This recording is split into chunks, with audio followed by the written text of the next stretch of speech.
우리가 땅끝까지 복음을 증거하는 교회가 되자, 이런 모습을 가지고요. 작년에 우리가 교회 20주년을 맞이하며 이제 그 첫 관문을 이제 해외 선교지에 세 개의 교회를 이제 건축하고 봉헌하였습니다.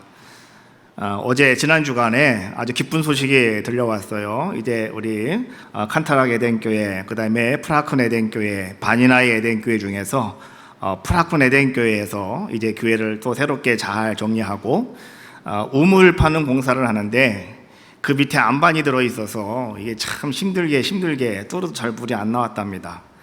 그러다가 이제 안반이 뚫려서 물이 나왔다고, 물이 막 솟구치는 영상을 보내왔더라고요. 너무나 감사해서 밴드로 보신 분도 계시겠지만 또 못 보신 분이 많은 것 같아서 준비했습니다. 자, 먼저 보고 시작하겠습니다. 사랑합니다. 나의 예수님 사랑합니다. 아주 많이요. 사랑합니다.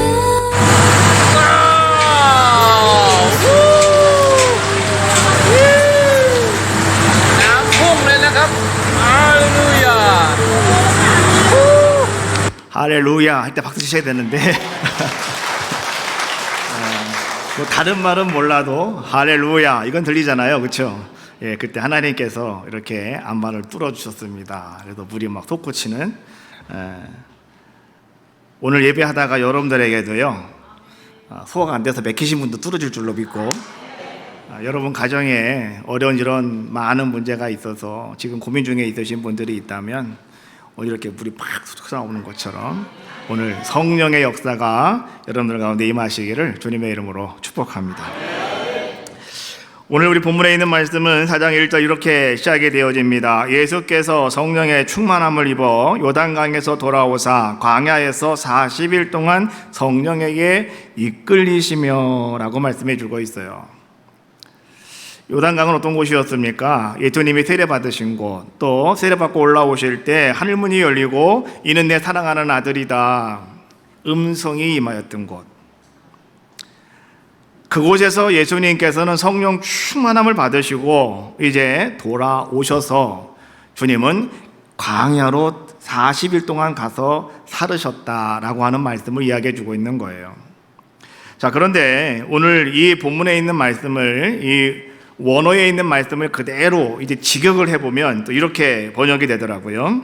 그런데 예수께서 성령으로 충만하여 요단으로부터 돌아오셨다. 그리고 그가 광야에서 성령의 안에서 이끌리고 계셨다. 성령의 안에서 이끌리고 계셨다.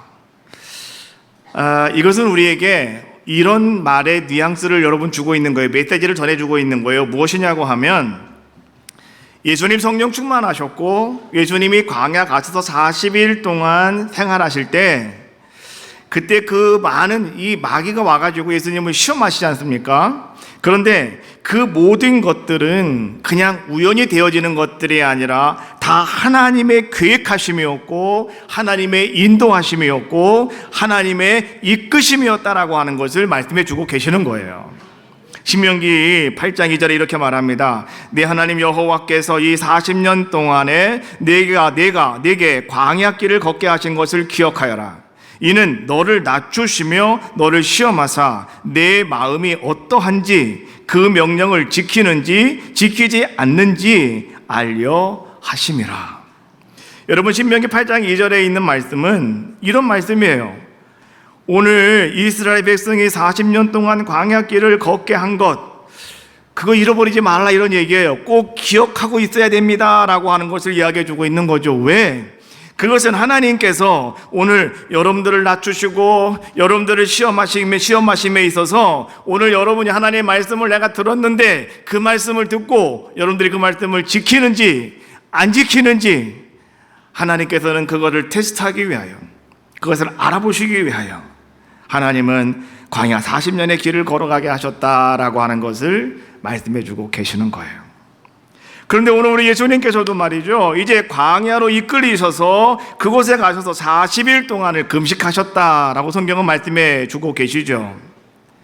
오늘 이 예수님께서 행하시는 이 모습은 우리에게 뭔가를 연관시켜주고 있는데, 그것이 뭐냐? 첫 번째, 이스라엘 백성의 출애굽 후 광야 40년의 길을 걸어간 것. 두 번째, 모세가 하나님의 말씀을, 이 십계명을 받기 위하여 시내산 꼭대기에 올라가서 40일 동안 금식하면서 오늘 하나님께 그 두 돌판, 법궤죠, 언약궤죠, 이 언약궤를 이제 말씀을 받는 그러한 모습을 우리는 이제 기억나게 하고 생각나게 하더라라고 하는 거죠. 그런데 그 모든 것은 하나님의 인도하심 속에서 이루어졌다라고 하는 겁니다. 동방의 가장 의인이었던 욥이라는 사람이 있습니다. 이 사람은요, 우리가 형언할 수 없을 정도의 고통을 받은 사람입니다. 어찌 보면 오늘 이 사람도 참 인생에 운이 없구나 라고 이렇게 우리가 단정 지을 수도 있겠지만은, 그러나 성경이 우리에게 말하고 있는 것은 한 가지예요. 욥도 하나님의 인도하심 가운데 그는 시험을 극복하는 자의 모습이었다. 오늘 예수님께서 이제 요단에서 세례 받으시면서 성령의 충만함을 받게 하심으로 말미암아 오늘 이제 하나님께서는 오늘 그 예수님을 광야로 성령을 통해서 이끌어 가셨는데, 왜 그러면 예수님께 성령 충만함을 허락해 주셨느냐? 오늘 우리가 성령의 충만함을 받아야 되는 이유가 뭔지 여러분 분명히 아셔야 되겠는데요, 그것은 다른 것이 아니라 오늘 여러분의 인생길에서, 여러분의 삶 속에서 오늘 여러분에게 닥쳐오는 모든 시험들을 이길 수 있는 힘을 어떻게 주시느냐? 성령의 충만함을 통하여 여러분에게 허락하여 주신다는 거죠. 우린 분명히 아셔야 됩니다. 하나님께서는 지금 여러분 한 사람 한 사람을 다 바라보고 계셔요. 그 누구도 하나님의 이 레이다에서, 안타나에서요, 사라진 사람은 아무도 없습니다. 하나님은 여러분들을 다 지켜보고 계시다는 거예요. 그러므로 여러분들에게 지금 어떤 어려움이 있고 힘듦이 있습니까? 여러분 거기서 포기하지 마시고 절망하지 마십시오 라고 하는 거예요. 모든 것은 다 하나님의 인도하심 속에서 이루어지고 있다. 야고보서 1장 12절 말씀해 보니까, 시험을 참는 자는 복이 있나니 이는 시련을 견디어 낸 자가 주께서 자기를 사랑하는 자들에게 약속하신 생명의 면류관을 얻을 것이기 때문이라. 여러분 인내하면서요, 여러분 시험을 참는 자에게 무엇을 주신답니까? 약속하신 생명의 면류관을 여러분에게 허락해 주신다는 거죠. 그래서 오늘 한 가지를 꼭 기억하세요. 내가 어떤 상황 속에 있다 하더라도 이 모든 것은 나 혼자 진행하는 것이 아니라 하나님의 인도하심 속에 이루어지고 있다. 오늘 우리는 예수님께서 광야에서 40일 금식 기도하시고 이제 마귀에게, 사탄에게 세 가지 시험 당하시는 그러한 모습을 성경은 지금 우리에게 보여주고 있죠. 여러분 너무나 잘 알고 있는 그런 말씀입니다. 그래서 이 말씀은 성경 누가복음 4장에서 나오고 있고요, 마태복음 4장에서 또 이 말씀이 나오고 있어요. 마태도 이 말씀을 상당히 비중 있게 다뤘고, 그 다음에 누가도 오늘 이 말씀을 상당히 귀중하게 우리에게 전해주고 계시더라라고 하는 거죠. 왜 오늘 이 말씀을 마태나 누가는 우리에게 아주 귀하게 전해주고 있을까요?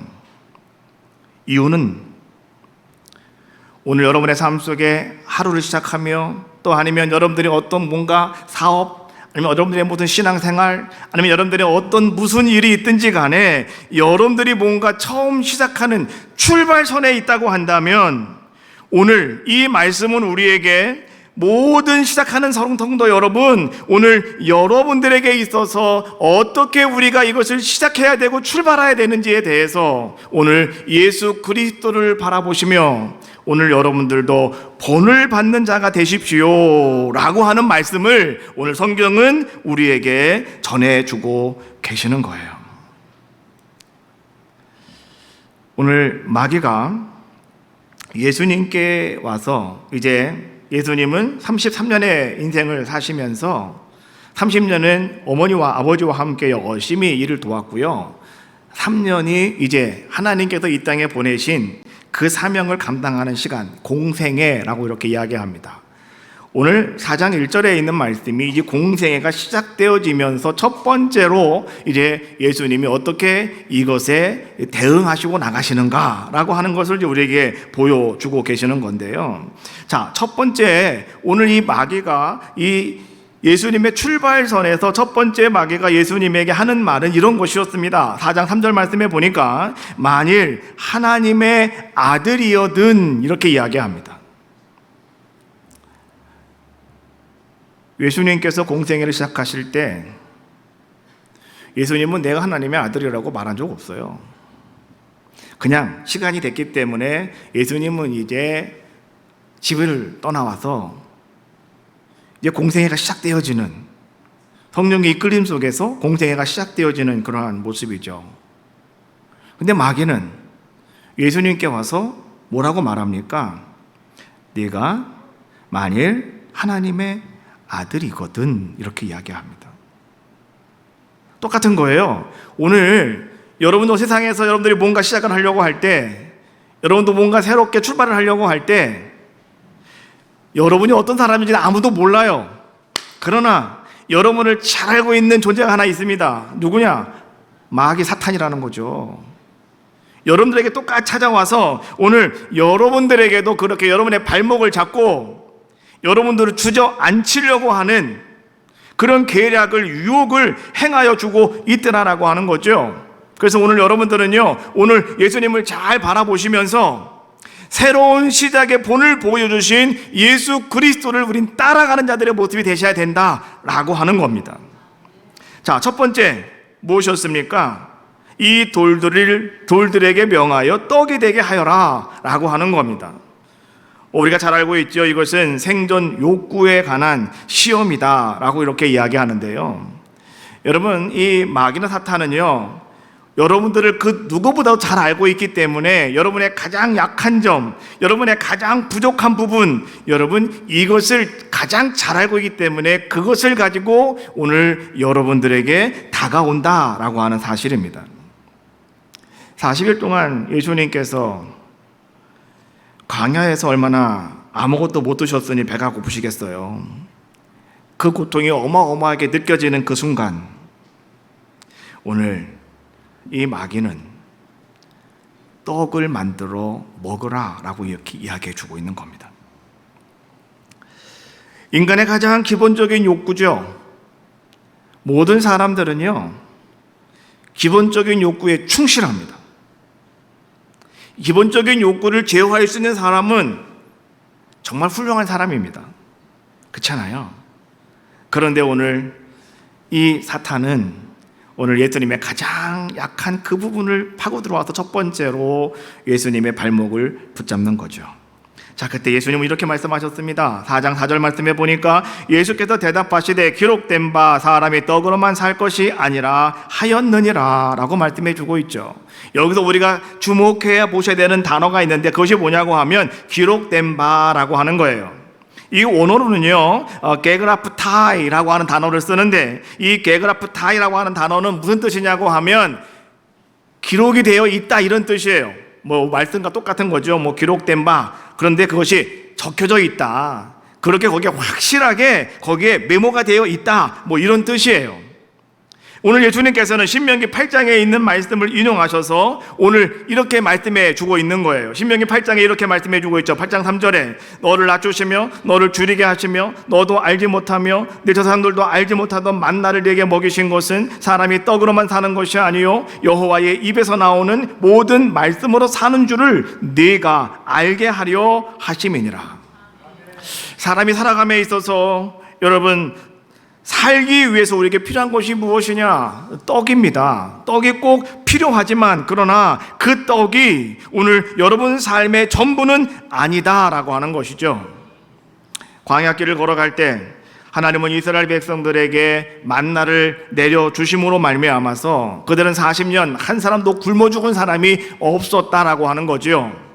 그렇다고 한다면 우리를 먹이고 우리를 입히시는 분이 누구시냐? 그분이 하나님이신데 그 하나님을 여러분들이 신뢰한다면 오늘 우리는 떡 하나에 오늘 우리가 넘어가는 것이 아니라 오히려 우리는 하나님의 뜻을 구하고 하나님의 뜻을 따라 살아가는 복된 자가 되셔야 됩니다 라고 하는 것을 오늘 예수님은 여러분들에게 알려주고 계시는 거예요.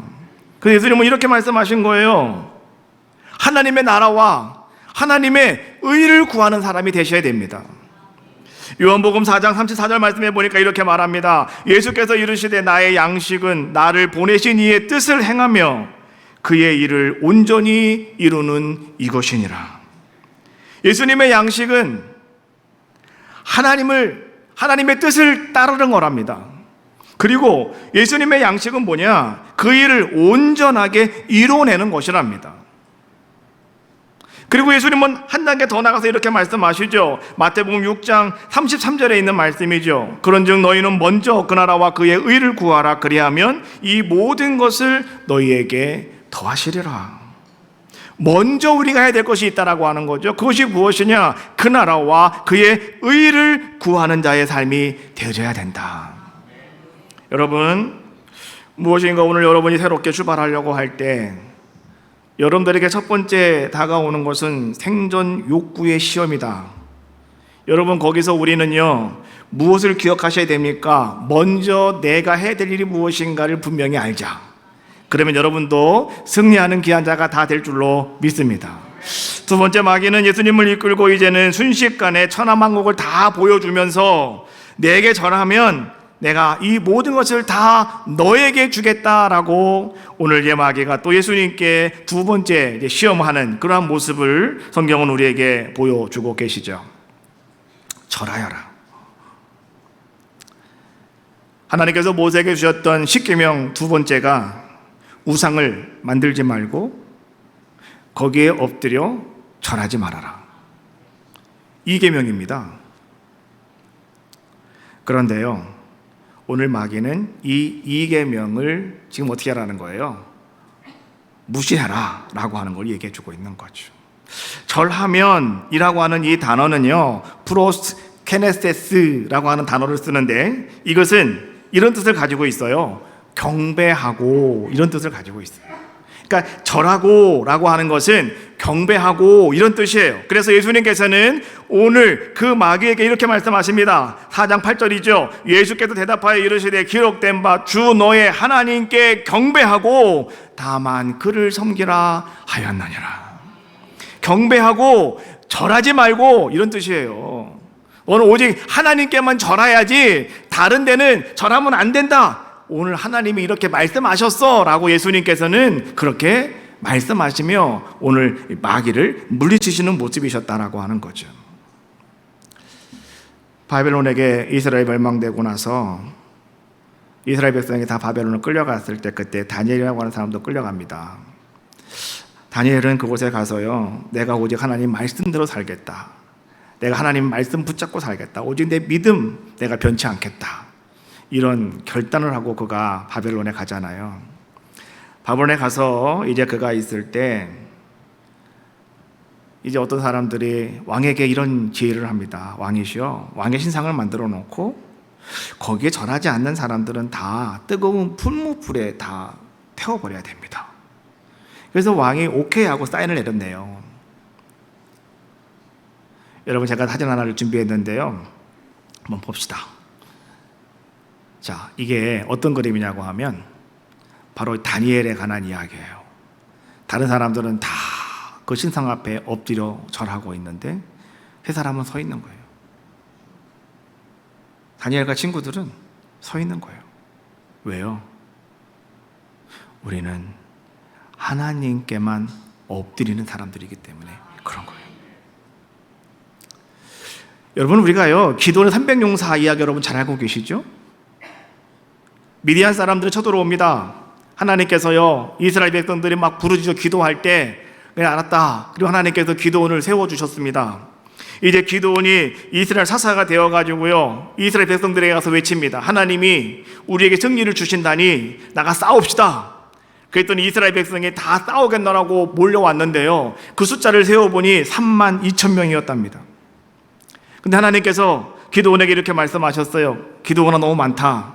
돌려보내라. 사람들에게 가서 이렇게 얘기해. 지금부터 결혼한 지가 얼마 되지 않는 사람, 집에 부모님이 아픈 사람, 땅을 사가지고 가서 농사를 져야 되는 사람, 소를 사가지고 가서 시험해봐야 되는 사람, 다 집에 돌아가라고 그래라. 그래서 이 기드온이 가 사람들에게 그렇게 얘기했더니요, 22,000명이 돌아가 버리고 말더래요. 그럼 몇 명 남았습니까? 몇 명 남았어요? 300명 남았어요? 10,000명이 남은 거죠. 32,000명이 있었는데 22,000명이 갔으니까 10,000명이 남았잖아요. 그럼 이 10,000명은 어떤 사람들입니까? 내가 죽어도 좋다, 나가 싸우겠다라고 결단한 사람들이에요. 이 사람은 집에 갈 수 있는 기회를 자기 발로 박차버린 사람들이에요. 나는 안 가겠다라고 하는 사람들이에요. 나는 어쨌든 나가 싸우겠다라고 하는 사람들이에요. 근데 하나님께서 뭐라고 말씀하셔요? 그것도 너무 많답니다. 하나님이 방법을 가르쳐 주시죠. 이 10,000명을 데리고 가서 막 열심히 훈련시켜라. 그리고 그들에게 막 갈증이 날 때 저 하루댐에서 나오는 물이 계곡이 있으니 거기 가서 물을 마시라고 하여라. 하나님이 이렇게 또 다 알려주셔가지고요, 이 기도는 그대로 순종하고 합니다. 그랬더니요, 이제 가서 열심히 훈련을 시킨 다음에 막 갈증이 날 때 가서 물을 마셔라 라고 했더니, 자, 이제 거기서 이런 현상이 나타나는 거죠. 사사기 7장 6절에 있는 말씀이에요. 손으로 움켜 입에 대고 핥는 자의 수는 300명이요 그 외의 백성은 다 무릎을 꿇고 물을 마신지라. 여러분들이 상상이 되십니까? 지금 이 그림이 상상이 안 되시는 분이 계실 것 같아서 제가 그림 준비했습니다. 자, 보십시오. 이 그림이에요. 예? 사람들이 와서 엎드려 물을 먹는 사람 속에 무릎을 꿇고 입을 대고 막 핥아 먹는 사람이었고요. 그 다음에 다른 사람들은 300명은 창을 잡고, 예? 이렇게 쪼그리고 앉아서 물을 떠서 이렇게 먹는 그런 사람들이었다. 우리가 생각을 할 때 왜 하나님은 300명의 용사를 저 사람들을 택했냐고 하면, 우리 그렇게 많이 하죠. 아, 이 사람들은 전쟁에 나가는 사람들이기 때문에 창을 놓지 않고 사방을 두리번 하면서 경계하면서 물을 마셨기 때문에 이 사람들이 용사가 될 사람들이다 라고 이렇게 우리는 이야기하잖아요. 그런데요, 오늘 이 절하면 프로스케네세스라고 하는 이 단어를 이렇게 묵상하다가 보니까요, 이 기도원 용사 300명의 사람들이 생각이 나는 거예요. 여러분 다시 본문 말씀 보면은 사사기 7장 6절 말씀에 보면, 자, 거기 뒤에 이렇게 말씀해 주고 있어요. 300명은 그렇게 핥아먹는 사람들이었고 그 외의 백성은 다 무릎을 꿇고 물을 마신지라 라고 말씀해 주고 있어요. 300명을 선정하는 기준이 뭐였냐고 하면, 무릎을 꿇고 물을 마시는 사람과 무릎을 꿇지 않고 물을 마시는 사람이었다라고 하는 거죠. 우리는 이 부분이 조금 의아해합니다. 무릎을 꿇고 먹는 게 뭐가 문제가 될까라고 하는 거죠. 자, 그런데 이 무릎을 꿇는다라고 하는 히브리 사람들의 개념이 이제 있는 거예요. 그것은 뭐냐고 하면, 히브리적 개념은 뭐냐고 하면, 이스라엘은요, 하나님 한 분 외에는 절대로 그들은 무릎을 꿇지 않는 겁니다. 그래서 아까 다니엘이 바벨론 땅에 끌려갔어도요, 그는 히브리적인 사고 중에서 사고 개념이 있었기 때문에 그는 모든 사람들이 다 무릎을 꿇고 금신상에 절할 때 자들에게는 가만히 서 있는 거예요. 그냥 무릎을 꿇을 수 없는 그런 자들의 모습이 되었다라고 하는 거죠. 오늘 유대인들에게 있어서, 히브리인들에게 있어서 그들에게 무릎은요, 오직 하나님께 꿇기 위하여 존재한다 라고 이렇게 그들은 믿고 살아가는 자들의 모습이었다라고 하는 겁니다. 그런데 갈증 때문에 함부로 무릎을 꿇지 않았던 300명의 사람들이 바로 기드온의 300용사가 될 수 있는 조건이었다라고 하는 거예요. 모든 사람들은 9,700명은 어떤 사람들의 모습이었다는 거예요? 갈증 때문에 그들은 무릎을 꿇었다라고 하는 것이죠. 여러분, 무슨 일이든지 간에, 어떤 일이든 간에 오늘 여러분들에게 한 가지 중요한 것이 있습니다. 그것은 뭐냐고 하면, 여러분들이 어떤 일을 시작함에 있어서 여러분들이 어떤 출발선에 서 있다고 한다면 오늘 여러분들은 오직 믿음 외에는 절대 협상하면 안 됩니다 라고 하는 거예요. 하나님은 그걸 절대로 용납하시지 않는다라고 하는 거죠. 하나님께 무릎을 꿇어야 희망이 있는 겁니다. 여러분의 지금 가장 급박한 상황 때문에 무릎을 꿇으면 소망이 없는 거예요. 희망이 없다는 거죠. 그래서 여러분, 오직 믿음은요, 절대로 협상의 대상이 아니다. 오늘 이 말씀을 우리에게 전하고 있는 말씀이에요.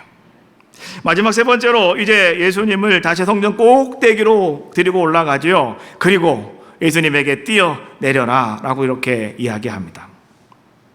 똑같은 말씀이 누가복음 어디 몇 장에 나온다고요? 누가복음 몇 장에 나왔다고요? 저를 보지 마시고 누가복음 몇 장에 나왔다고요? 4장에 나왔다고 그랬잖아요. 또 똑같은 말씀이 어디 나온다고요? 마태복음 4장에 나온다고 그랬잖아요. 그래서 한번 따라해 봅시다. 누가복음 4장과 마태복음 4장은 똑같은 말씀이 나온다. 알고 계시면 돼요. 오늘 이 사건은요, 누가복음 4장, 마태복음 몇 장? 4장이다. 여러분 그거 기억하고 계시면 돼요. 그런데 한 가지 다른 것이 있어요.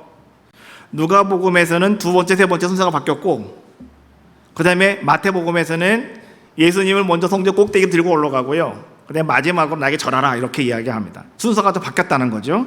뭐 그것은 마태가 관점에 따라서 그렇게 기록을 했기 때문에 그렇게 기록을 했지만 뭐 동일 내용은 똑같은 것이다라고 하는 것 여러분 참고적으로 이제 아시면 되겠어요. 자, 그러면 오늘 누가복음에 있는 말씀인데요, 예수님을 성전 꼭대기에 세웠다, 그리고 뛰어내려라 라고 말씀해 주고 있죠. 여러분 이것은 무엇일까요? 성전 꼭대기에 세우고 뛰어내리라 라고 하는 것은 죽음과의 대면을 이야기해 주고 있는 겁니다. 살아감에 있어서 여러분 가장 무서운 게 죽음입니다. 죽음 앞에 용서도 없어요. 죽음이라고 딱 여러분께 대두가 되어주는 순간 우리는 모든 거 그냥 다 손 놔버리고 말아요. 그렇지 않습니까? 오늘 예수님에게 이 마귀가 세 번째로 지금 예수님께 시험하고 있는 게 바로 그 죽음이라고 하는 거예요. 죽음이라고 하는 거. 우리가 무슨 일을 함에 있어서, 출발함에 있어서 여러분 생존 욕구에 관한 시험은 첫 번째입니다. 극복했어요. 두 번째, 믿음에 관한 시험이라고요. 오직 하나님만, 오직 주님만, 이거 통과했어요. 그랬더니 마지막 세 번째로 찾아오는 게 뭐였냐고 하면 죽음이에요. 너 죽음 앞에서도 너 할 수 있겠느냐, 이런 거죠. 여러분 같으면 어떻게 하시겠습니까? 죽음이 내 앞에 아른거리고 있는데 여러분 어떻게 하시겠느냐고요? 우리는 그냥 우물쭈물할 수밖에 없지 않겠습니까? 그때 예수님 말씀 들으시라는 거예요. 예수님은 이렇게 하셨어요. 마태복음 4장 12절 말씀해 보니까 예수께서 대답하여 이르시되 주 너의 하나님을 시험하지 말아라. 왜 예수님이 이렇게 말씀해 주고 계시냐고 하면 이 마귀가요, 예수님께서 지금 이 기록된 바 하나님 말씀 갖고 계속 얘기를 하니까 오늘 이 마귀도 하나님 말씀을 인용을 해요. 시편에 있는 말씀을 인용하면서 이렇게 말하죠. 4장 10절 11절에 있는 말씀이죠. 기록되었으되 하나님이 너를 위하여 그 사자들을 명하사 너를 지키게 하시리라 하였고 또한 그들의 손으로 너를 받들어 네 발이 돌에 부딪히지 않게 하시리라 하였느니라. 너 안 죽은다는 거예요. 뛰어내려. 안 죽어. 걱정할 거 없어. 그냥 뛰어내려. 그러면 되는 거야. 그때 예수님은요, 주 너의 하나님을 시험하지 말아라. 오늘 이 예수님의 말씀은요, 신명기 6장 16절에 있는 말씀, 마사에서 시험한 것 같이라고 이렇게 말씀해 주고 있는데요. 그 마사라고 하는 곳이 어디냐? 출애굽기 17장 7절 말씀해 보니까 르비딤이라고 하는 곳이었어요. 그래서 이스라엘 백성들이 물이 없다고 막 불평하고 원망할 때 반석을 쳐서 물이 나게 하셨지 않습니까? 그래서 마사 곧 물이 바라 하였더라라고 말씀해 주고 있는데, 하나님을 그렇게, 하나님이 우리에게 물도 주지 않을 것이라고, 우리 죽일 것이라고 그렇게 시험하지 말라고 오늘 하나님께서 하신 말씀을 예수님은 그대로 인용하고 계시더라는 거죠. 많은 분들이 어떤 일을 당했을 때 가장 힘들어하고 어려워하느냐? 죽음이라고 하는 것이 눈앞에 다가오면 그래요. 그러나 여러분, 하나님은 지금 여러분과 함께하고 계시다고 했잖아요. 이 모든 과정은 여러분 혼자 걸어가는 것이 아니라 하나님의 인도하심 속에서 지금 가고 있다고 그랬잖아요. 하나님이 여러분들과 함께하고 계시다는 거예요. 그래서 여러분들은 한 가지 힘을 얻으셔야 돼요. 목적도 없이 나는 방황했네. 소망도 없이 살았네. 그때에 못자국 난 그 손길 나에게 새 생명 주셨네. 험한 십자가에 능력 있네. 거기서 나의 삶이 변했네. 찬양하리 주의 이름 영원히. 주의 십자가 능력 있네. 나는 믿네. 갈보리 언덕 십자가. 나는 믿네. 그 누가 뭐라 해도 이 세상 다 지나고 끝날이 와도 험한 십자가 붙들겠네. 할렐루야. 십자가 붙잡으시면 되는 거예요. 그러면 하나님이 여러분들을 살려주실 줄로 믿습니다. 왜 나에게 이런 시련이 찾아왔는지, 하나님이 계시다고 하면 어떻게 나에게 이런 일이 생기는 것인지, 예수를 믿는데 왜 나에게 이런 일이 자꾸만 생겨나는 것인지, 그토록 내가 많이 기도했는데 왜 하나님께서 오늘 나의 삶을 이렇게 어렵게 하시는지, 왜 이렇게 내가 열심히 충성하고 헌신했는데 왜 하나님 나의 삶 속에 이렇게 힘든 삶이 지속되고 있는지. 우리의 인생의 시련, 다시 말하면 너무나 힘들고 어려움이 우리 가운데 찾아오면은요, 우린 내가 이거 이겨야 돼 생각하고 있지만 나도 모르게 우리는 그냥 거기서 놓쳐버리고 말게 되더라라고 하는 거죠. 그때 험한 갈보리 언덕의 십자가 기억하시라는 거예요. 그러면 주님께서 여러분들을 붙잡아 주실 줄로 믿어요. 약한 마음 갖고 계시면 여러분, 마귀가 계속 여러분들에게 이렇게 말해요. 내 믿음은 헛된 것이다. 그것 봐라, 내가 믿는 하나님은 안 계시다니까. 하나님이 계시다면 어떻게 내가 지금 그런 상황인데, 하나님이 계시다면 너에게 이런 일이 왜 생기는 건데, 자꾸 이렇게 여러분들을 힘들게 만들어 가더라라고 하는 거죠. 여러분 마음 가장 깊은 곳에 있는 저 십자가, 골고다 언덕의 십자가를 뺏어버리고 마는 거예요. 뺏어가 버리고 마는 거예요. 여러분 기억하십시오. 여러분 마음속에 십자가 빼지면 정말 죽어요. 어떤 일이 있어도 여러분 우리는 우리의 모든 출발선에서 우리에게 본을 보이신 그 예수 그리스도를 바라보십시오. 그리고 여러분들도요 그렇게 주님을 따라 나감으로 말미암아서 오늘 여러분 말씀 속에 거듭난 자들의 모습이 꼭 되시기를 주님의 이름으로 축복합니다. 야고보서 1장 23절 말씀해 보니까 너희가 거듭난 것은 썩어질 씨로 된 것이 아니요 썩지 아니한 씨로 된 것이니 항상 있고 살아있는 하나님의 말씀으로 되었느니라. 할렐루야. 오늘 여러분들이 하나님 자녀가 되어진 것은 어떤 사람의 이야기가 아니에요. 어떤 사람들이 여러분들에게 뭔가 좋으라고 들으라고 하는 얘기가 아니라는 거죠. 썩어지지 아니한 썩지 아니한 씨로 된 것이니 그 씨는 항상 있고 살아있는 하나님의 말씀으로 되었느니라. 할렐루야. 하나님의 말씀으로 내가 거듭났으니 여러분 이제부터요 오늘 새로운 출발의 시작점에서 예수님의 거룩함을 본받아 오늘 여러분도 그렇게 살아가시기를 주님의 이름으로 축복합니다.